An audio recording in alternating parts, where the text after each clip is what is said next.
পরের বক্তা সুকৃতি ঘোষাল, সিপিআইএমের পক্ষে। প্রথমত হচ্ছে আজকের এই যে এবারের যে নির্বাচন, এটা দেশকে বাঁচানোর, সংবিধানকে বাঁচানোর নির্বাচন। যে শক্তি বিগত 10 বছর ধরে কেন্দ্রেতে ক্ষমতাসীন রয়েছে, তারা দেশকে, আমাদের দেশের একটা চরিত্র হচ্ছে মিশ্র সাংস্কৃতিক চরিত্র, সেই মিশ্র সাংস্কৃতিক চরিত্রকে এরা নষ্ট করতে চাইছে, এক বর্ণে গোটা দেশকে রাঙাতে চাইছে। আমরা তাই তার বিরোধিতা করতে চাই, সাধারণ মানুষকে নিয়েই সেই বিরোধিতা করতে চাই। দ্বিতীয় কথা হচ্ছে যে একটা সরকার কেন্দ্রেতে 10 বছর রয়েছে, তার তো একটা স্কোর কার্ড মানুষের কাছে দিতে হবে। কি পাচ্ছি আমরা?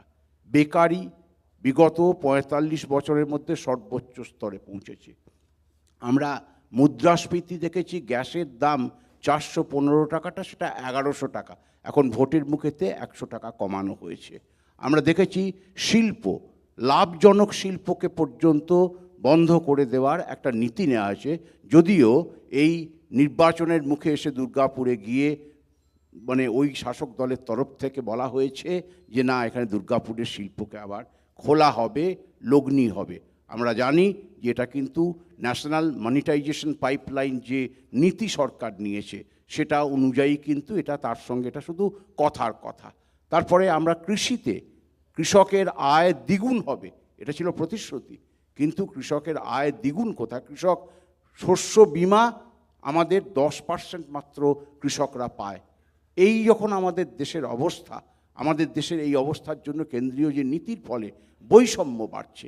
কেমন বৈষম্য বাড়ছে? ধনী আরও ধনী হচ্ছে, গরিব আরও গরিব হচ্ছে। 125টা দেশের মধ্যে ভারতবর্ষ দারিদ্র্যের নিরিখেতে 111তম স্থানেতে চলে গেছে। একটা অত্যন্ত ভয়ানক অবস্থা। আবার এই একই সময়েতে এশীয় ধনপতিদের মধ্যে আম্বানি এবং আদানি, তাদের নাম 1 এবং 2 এই স্থানেতে চলে এসছে। এই অবস্থাটার আমরা পরিবর্তন চাই, দেশের মানুষকে একটু মুক্তি দিতে চাই, একটু স্বস্তিতে তারা জীবনযাপন করতে পারে, তাদের জীবন সংকট দূর হয়। আর তার জন্য যে উদ্যোগ আমরা নিয়েছি, আমাদের রাজ্যে যে বিরোধী দল রয়েছে তারাও কিন্তু বিজেপি বিরোধী কথা বলছে, খুব ভালো কথা, কিন্তু বিজেপি বিরোধিতায় যদি তারা আন্তরিক হতেন তাহলে ইন্ডি জোট, মানে ইন্ডিয়া নামে যে জোট, তাকে শক্তিশালী করবার চেষ্টা করতেন। তারা সে ব্যাপারেতে আন্তরিক বলে অন্ততপক্ষে আমার মনে হয় না। আর দ্বিতীয় কথা, বিজেপির মতো একটা যে ভয়ানক শক্তি, তাকে আটকানোর জন্য যে নৈতিক সাহস দরকার, দুর্নীতিতে ডুবে থাকা তৃণমূল দলের পক্ষেতে সেই সাহস দেখানো সম্ভব নয়। সুকৃতি ঘোষালের বক্তব্য একই সঙ্গে কেন্দ্রের বিজেপির বিরুদ্ধে, প্রত্যাশিতভাবে রাজ্যের তৃণমূলের বিরুদ্ধে। পরের বক্তা বিজেপির পক্ষে গোপাল চট্টোপাধ্যায়। এবার যে লড়াই, এই লড়াই হচ্ছে গিয়ে ভারতবর্ষের প্রধানমন্ত্রী নির্বাচনের লড়াই। সারা ভারতবর্ষ, সারা পৃথিবীর মানুষ জেনে গেছে যে এই নির্বাচনে নরেন্দ্র মোদীজি আবার প্রধানমন্ত্রী হচ্ছেন। এটাই প্রথম নির্বাচন ভারতবর্ষে যেখানে প্রধানমন্ত্রী কে হবেন সারা বিশ্ববাসী জেনে গেছে নির্বাচন আগেই। এখন অনেকগুলো প্রশ্ন এসছেন, রাজনৈতিক বক্তব্য রাখবো। লড়াই মূলত এবছর লড়াই হচ্ছে দুর্নীতির বিরুদ্ধে লড়াই, দুর্নীতির সঙ্গে সুনীতির লড়াই, কুশাসনের সঙ্গে সুশাসনের লড়াই। আমার কংগ্রেস বন্ধু বললেন জুমলাবাজ বিজেপি, আমি বলবো প্রথমে, বা দর্শক বিচার করবেন, একটা জুমলার উদাহরণ দিচ্ছি কংগ্রেসের। জওহরলাল নেহরুর মেয়ে ইন্দিরা নেহরু, তিনি বিয়ে করেছিলেন ফিরোজ খানকে, তারপরে ইন্দিরা নেহরু কী করে ইন্দিরা গান্ধী হয়, এর প্রশ্ন আমি দর্শকের কাছে রাখছি। জুমলাবাজের কথা বলছেন, মনে রাখতে হবে দুর্নীতির কথা বলছেন। আজ পর্যন্ত আমাদের যে কেন্দ্রে যে সরকার যে বিজেপি, তার বিরুদ্ধে দুর্নীতির অভিযোগ কেউ আনতে পারেনি। একটাই অভিযোগ সাম্প্রদায়িক দল বিজেপি। বলছে জিনিসের দাম বেড়েছে, গ্যাসের দাম 415 থেকে 1000 টাকা হয়েছে। আচ্ছা বলুন তো, যখন গ্যাসের দাম 400 ছিল তখন একজন হাই স্কুলের মাস্টারমশাই বেতন ছিল 7000 টাকা, এখন তিনি 1 লক্ষ টাকা বেতন পান। আপনি যান, যখন গ্যাসের দাম 400 ছিল তখন একজন জনমজুরের বেতন ছিল 14 টাকা, এখন সেটা 450 থেকে 550 টাকা হয়েছে। বিচার করতে হবে বিষয়টা। এখন কত এইমস হয়েছে পশ্চিমবঙ্গে, সারা দেশে কত এইমস হয়েছে, কত মানুষ কোভিডের টিকা পেয়েছেন, এগুলো ভাবতে হবে। শুধু রাম মন্দির বিজেপি বানায়নি, শুধু 300 বাতিল করেনি। আজকে ভারতীয় জনতা পার্টি, আজকে নেতা নরেন্দ্র মোদী বিশ্ববর্ণ নেতা। আপনারা বলছেন সাম্প্রদায়িক, কিন্তু আরও পৃথিবী যারা মুসলমান দেশ তারা মোদীজিকে কার্পেট পেতে স্বাগত জানাচ্ছে। তো বিচার করতে হবে আমাদের। আমি আপনাদের এটাই বলবো যে সামনের যে নির্বাচন হতে পারে, বামপন্থী বন্ধুদেরও বলবো বিজেপি সাম্প্রদায়িক দল, কিন্তু ভারতের টুকরো সঙ্গে ইনশাল্লাহ ইনশাল্লাহ এটা কোন ধরনের নিরপেক্ষতা? ভারতকে টুকরো টুকরো করবো, ভারতকে বর্বরিত জং रहेगा, এটা আমাদের বামপন্থী এসএফআইয়ের সংগঠনের স্লোগান। ভারতের টুকরো সঙ্গে ইনশাল্লাহ ইনশাল্লাহ, ভারতকে টুকরো টুকরো করবো, ভারতকে বর্বরিত জং रहेगा, ভারতকে শেষ না করা পর্যন্ত আমাদের লড়াই চলবে। তাই বিচার করবেন।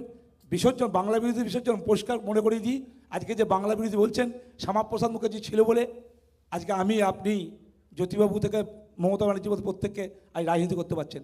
যদি বাংলা শ্যামাপ্রসাদ না থাকতেন তাহলে এই পশ্চিমবঙ্গ ভারতে থাকতো না, আমাদের রাজনীতি করা হতো না। তাই এই দর্শককে বলবো, মানুষকে বলবো, এই বিচারের মাধ্যমে আপনারা বিচার করুন। অবশ্যই গণতান্ত্রিক পদ্ধতিতে দেশ চলা উচিত, আর এটা গণতান্ত্রিক পদ্ধতি। আমাদের যারা বিপক্ষ বন্ধু আছেন তারা বিজেপির বিরুদ্ধে লড়াই করুন, স্বাভাবিক, একসঙ্গে লড়াই তো উচিত, গণতন্ত্র তো লড়াই চলবেই, কিন্তু সেই লড়াই গণতান্ত্রিক পদ্ধতি হওয়া উচিত। বাংলার মতো সেই বামপন্থী আমাদের শুরু করে আজ অবধি যে সন্ত্রাস চলছে, যে সন্ত্রাস বাংলায় চলছে, এটা কাম্য নয়। মামাটি মানুষের সরকার 21-এর বিধানসভা নির্বাচন এত ভোটে জেতার পরও আমার দুর্ভাগ্য, আমাদের বাংলার দুর্ভাগ্য যে আজও মামাটি মানুষের সরকার জেতার পরেও আমাদের শাসক দল তারা মামাটি মানুষকে সম্মান করেনি, ভোটের পরের দিকে তারা নির্যাতন করেছে। তাই এসব বিচার করি, বাংলার মানুষ ভোট দেবে। আমার বিশ্বাস এবছর লোকসভা নির্বাচনে পশ্চিমবঙ্গে ভারতীয় জনতা পার্টি 30-এর বেশি আসন পেয়ে ক্ষমতায় আসবে। দেশে তো ক্ষমতায় আসবেই, পশ্চিমবঙ্গ 30-এর বেশি আসন নিয়ে এখানে দল তার শক্তি বাড়াবে। 30-এর বেশি আসন পেয়ে সরকার, কেন্দ্রীয় সরকার গড়বে বিজেপি, পশ্চিমবঙ্গে 30-এর বেশি আসন পাবে। খোকন দাস, তৃণমূল কংগ্রেসের পক্ষে।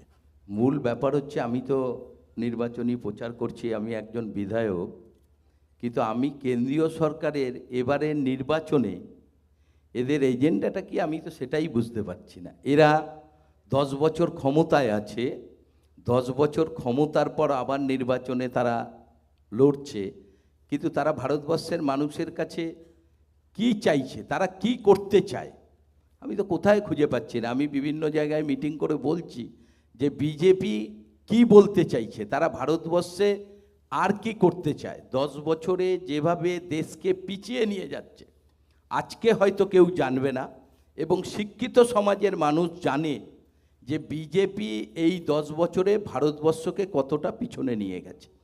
দেশের অর্থনৈতিক অবস্থা এত খারাপ জায়গায় চলে গেছে, এটা অর্থনৈতিকবিদরা সবাই জানে যে 10 বছরে নরেন্দ্র মোদী আমার দেশকে শেষ করে দিচ্ছে। তৃতীয়বারে তিনি আবার প্রধানমন্ত্রীর জন্য তিনি গোটা ভারতবর্ষ ঘুরছেন, তার দলের এমপিদের জেতাতে চাইছেন, কিন্তু আমরা তো বুঝতে পারছি না 10 বছর আপনি যে এত প্রতিশ্রুতি দিলেন তার একটা প্রতিশ্রুতি পালন করতে পেরেছেন, একটা করতে পারে নাই। তাহলে এবার তৃতীয়বারে তার প্রতিশ্রুতি কি? এবং আমরা মনে করি এবারে নির্বাচনে মানুষ যেভাবে বিজেপির বিরুদ্ধে, আমরা বিভিন্ন জায়গায় তো আমরা মিটিং মিছিল করছি, প্রতিটি মানুষের কাছে একই কথা, দুবার আমরা ভোট দিয়েছি, বিধানসভায়ও আমরা অনেকে বিজেপিকে ভোট দিয়েছি, কিন্তু বিজেপি আমাদের জন্য কি করেছে সেটা আমরা জানতে চাই। এটা প্রতিটি মানুষ বলছে, এবং আমরা মনে করি আমরা বাংলার গোটা ভারতবর্ষে এবার ইন্ডিয়া জোট ক্ষমতায় আসবে, এটা আমরা নিজেরা বুঝতে পারি, রাজনীতির সঙ্গে আছি, আমরা বুঝতে পারি যে বিজেপিকে ভারতবর্ষের মানুষ এবার পরাজিত করবে। এবং আমরা বাংলায় হয়তো ইন্ডিয়া জোট আমাদের সঙ্গে হয় নাই, সেটা যে কোনো ব্যাপার একটা থাকতে পারে, কিন্তু আমরা মনে করি এবার বাংলায় আমরা 42টা সিট আমরা দখল করব, এবং বিজেপির বাংলার শেষ পেরে এই তৃণমূল কংগ্রেস এবার লোকসভা নির্বাচনে করে দেবে, যাতে লোকসভা নির্বাচনের পর বাংলায় বিজেপি করার লোক খুঁজে পাওয়া মুশকিল। এদের কোনো এজেন্ডা নাই, এরা কি উন্নয়ন করতে চায়, মানুষের জন্য কি কাজ করতে চায়, এসব কোথায় কোনো বক্তব্য নাই। কে চুরি করেছে, কে ডাকাতি করেছে, কে কত টাকার সম্পত্তি করছে, এটাই হচ্ছে এদের এজেন্ডা। আরে তোমরা ভালো থাকো, যে দুর্নীতি করবে সে তো ডুবে যাবে, তার দল ডুববে, সে ডুববে। তাই তোমরা এই বিভিন্ন বিরোধী দলের লোকদের তোমরা চোর বলছো, আবার বিরোধী দলের লোক যখন তোমার দলে চলে যাচ্ছে সে একদম সাধু হয়ে যাচ্ছে। এটা কি নীতি? এটা কি নীতি? এটা কি নীতি আদর্শ আমরা বুঝতে পারি না। তুমি যদি চোরই বলো তার ব্যবস্থা করো, প্রশাসন আছে, প্রশাসন তার ব্যবস্থা করবে। তোমার দলে চলে গেলে সে একদম ভাবে কোনো দুর্নীতি নাই, তাকে নিয়ে তোমরা লাফালাফি করছো। আর আমরা মনে করি আমরা বাংলায় রাজনীতি করি, আমরা বাংলায় এবার কোনোভাবে বাংলায় বিজেপি যাতে একটা সিট না পায় সেটা বাংলার মানুষই ঠিক করবে, এবং নির্বাচনে আপনারা দেখতে পাবেন।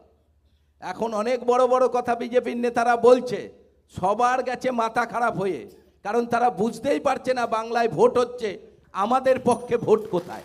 কোনো পক্ষে ভোট থাকবে না বিজেপি।